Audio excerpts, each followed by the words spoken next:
Hello साथियों, नमस्कार। क्या हाल चाल? बढ़िया सब। तो दोस्तों, आज हम करवाने वाले हैं क्लास 12 केमिस्ट्री की 10 सबसे ज़्यादा महत्वपूर्ण अभिक्रियाएं। ठीक है, तो 3 प्रकार से अभिक्रियाएं पूछी जाती हैं।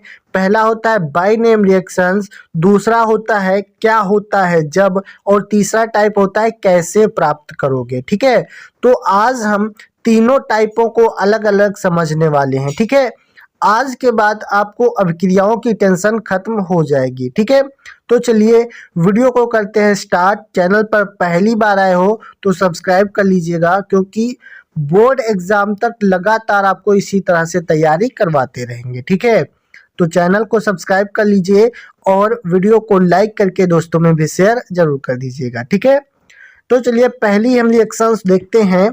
तो पहली रिएक्शन है राइमर टीमान अभिक्रिया। बस इतना ही नाम आपको दिया रहेगा, बाकी ये सब अपने आप से लिखना होता है। ठीक है, तो इसमें क्या लिखना है चलिए देख लीजिए। तो इसमें आपको क्या लिखना है, देखिए इसमें लिखते हैं इस अभिक्रिया में फिनाल की जलीय सोडियम हाइड्रोक्साइड की उपस्थिति में क्लोरोफॉर्म से क्रिया कराने पर, ठीक है, तथा प्राप्त उत्पाद का जल अपघटन कराने पर हाइड्रॉक्सी बेंजल्डिहाइड या सैलिसिल्डिहाइड प्राप्त होता है। मतलब कह रहा है कि फिनाल की जलीय सोडियम हाइड्रोक्साइड की उपस्थिति में क्लोरोफॉर्म से क्रिया कराने पर, ठीक है, तथा प्राप्त उत्पाद का जल अपघटन कराने पर हाइड्रॉक्सी बेंजल्डिहाइड प्राप्त होता है। ठीक है, तो यहाँ पर C6H5OH होता है, इसको हम फिनाल कहते हैं। C6H5OH या फिर बेंजीन बना के OH लगा देते हैं तो ये फिनाल हो जाता है। इसकी क्रिया CHCl3 से करवाएंगे। ठीक है, किसकी उपस्थिति में? तो NaOH की उपस्थिति में। ठीक है, तो इसकी क्रिया जब CHCl3 से कराएंगे NaOH की उपस्थिति में, तो यहाँ पे एक हमको उत्पाद प्राप्त होता है। क्या उत्पाद है? यानी C6H5ONaCHO है ना, या फिर ये आप यानी बेंजीन वाला सूत्र बना दीजिए और यहाँ पे ONa और CHO लगा दीजिए। ठीक है, फिर इसका क्या करेंगे? अपघटन करवाते हैं। किसकी उपस्थिति में? तो HCl की उपस्थिति में अपघटन कराएंगे और सोडियम क्लोराइड यहाँ से निकल जाएगा। तो हमको क्या मिल जाएगा? यहाँ पे मिल जाएगा फिनाल के साथ OH और CHO। ठीक है, यानी कि इसको हम हाइड्रॉक्सी बेंजल्डिहाइड कहते हैं, C6H5OHCHO। ठीक है, इस प्रकार से, या फिर आप ये डायग्राम बना सकते हैं। तो यहाँ पे हाइड्रॉक्सी बेंजल्डिहाइड या सैलिसिल्डिहाइड हमको प्राप्त हो जाता है।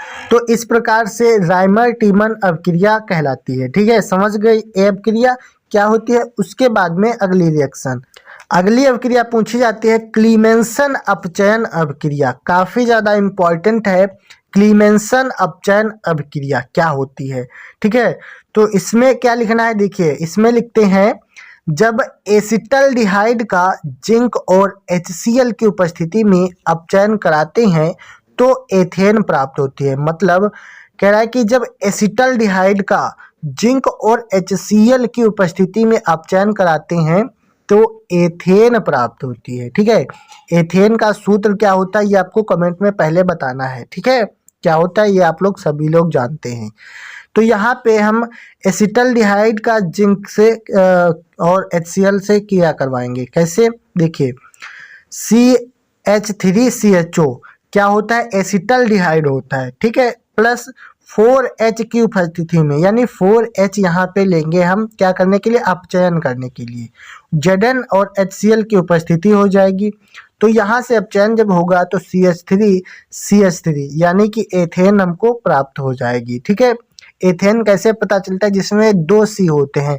ठीक है, पहला मेथ होता है जिसमें 1 C और दूसरा एथ होता है जिसमें 2 C होते हैं। ठीक है, इस प्रकार से तो ये एथेन हो गया, प्लस H2O इसमें बाहर निकल जाता है। समझ गए? ठीक है, अगली अभिक्रिया है HVZ अभिक्रिया। हेल-ओल-हार्ड जेलेंस्की अभिक्रिया इसका नाम होता है, या फिर इसको शॉर्ट में HVZ बोल देते हैं। काफ़ी ज़्यादा इम्पॉर्टेंट अभिक्रिया होती है। तो इसमें क्या लिखना है, देखिए इसमें लिखते हैं इस अभिक्रिया में एसिटिक अम्ल क्लोरीन तथा लाल फास्फोरस की उपस्थिति में ब्रोमीन अथवा क्लोरीन के साथ क्रिया करके ट्राइक्लोरो एसिटिक अम्ल देते हैं। काफ़ी ज़्यादा इम्पॉर्टेंट अभिक्रिया है। मतलब कहता है कि एसिटिक अम्ल क्लोरीन तथा लाल फास्फोरस की उपस्थिति में ब्रोमीन तथा क्लोरीन के साथ क्रिया करके ट्राइक्लोरो एसिटिक अम्ल देते हैं। ठीक है, तो देखिए CH3COOH ये एसिटिक अम्ल होता है या कार्बोक्सिलिक अम्ल होता है।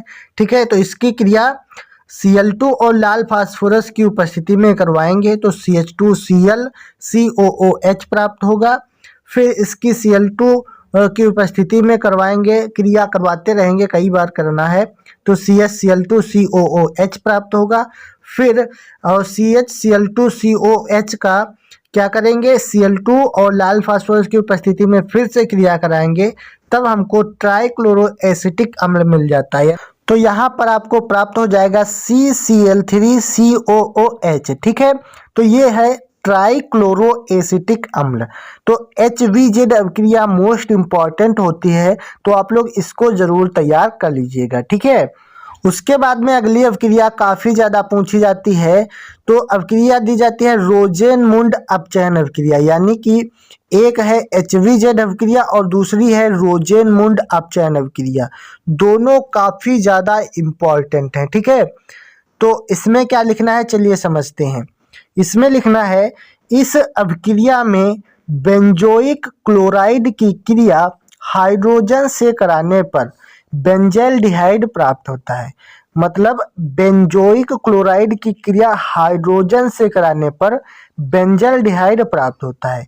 ठीक है, तो कैसे क्रिया कराते हैं, देखिए C6H5COCl ये होती है बेंजोइक क्लोराइड। ठीक है, बेंजोइक क्लोराइड की क्रिया हाइड्रोजन से यानी H2 से करवाएंगे, किसकी, PD और BaSO4। ठीक है, इसकी उपस्थिति में, तो यहाँ से हमको क्या प्राप्त हो जाएगा, बेंजल्डिहाइड यानी C6H5CHO और HCl यहाँ से बाहर निकल जाता है। ठीक है, तो इस प्रकार से रोजेनमुंड अपचयन अभिक्रिया होती है। समझ गए आप। तो यहाँ से देखते हैं अगले टाइप की रिएक्शन को। ठीक है, तो अगला टाइप है क्या होता है जब, इस प्रकार से। ठीक है, तो इसमें क्वेश्चन मिलेगा क्या होता है जब एथेनॉल PCl5 के साथ क्रिया करता है। ठीक है, इस प्रकार से बहुत सारी रिएक्शंस आपको मिलती हैं।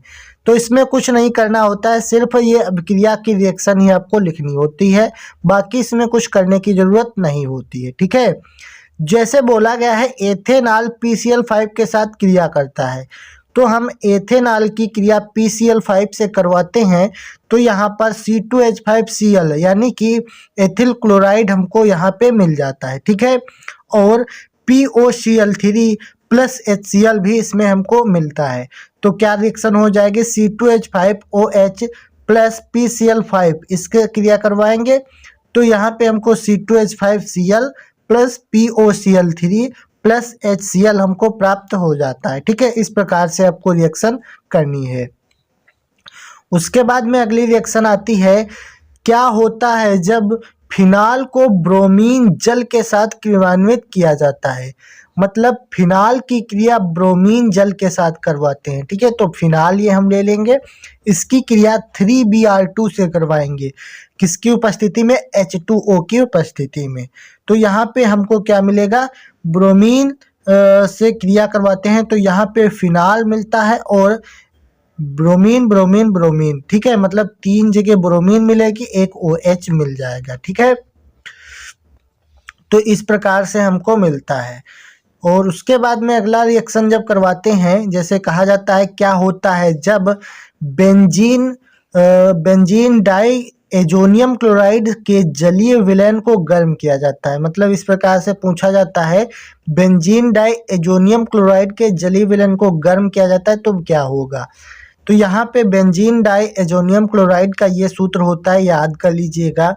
इसकी क्रिया जल से करवाते हैं तो यहाँ पे हमको फिनाल मिल जाता है, ये फिनाल का सूत्र है, प्लस N2 और HCl भी हमको इसमें मिल जाता है।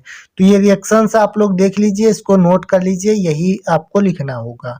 ठीक है, उसके बाद में अगला आता है टाइप नेक्स्ट है कैसे प्राप्त करोगे।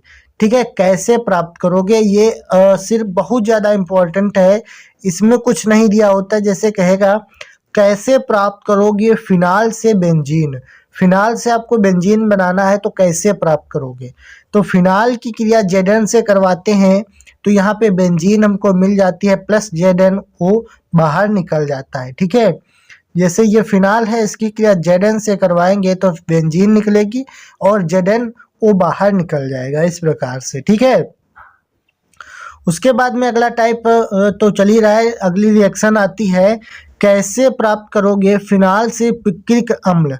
ठीक है, फिनाल से पिक्रिक अम्ल कैसे प्राप्त किया जाता है। तो देखिए, जब फिनाल की क्रिया सांद्र HNO3 प्लस H2SO4 से करवाते हैं तो इसमें देखिए 3 जगह NO2 लगा होता है, NO2 NO2 NO2। ठीक है, और ऊपर HOH लगा होता है, तो ये आपका बन जाता है पिक्रिक अम्ल।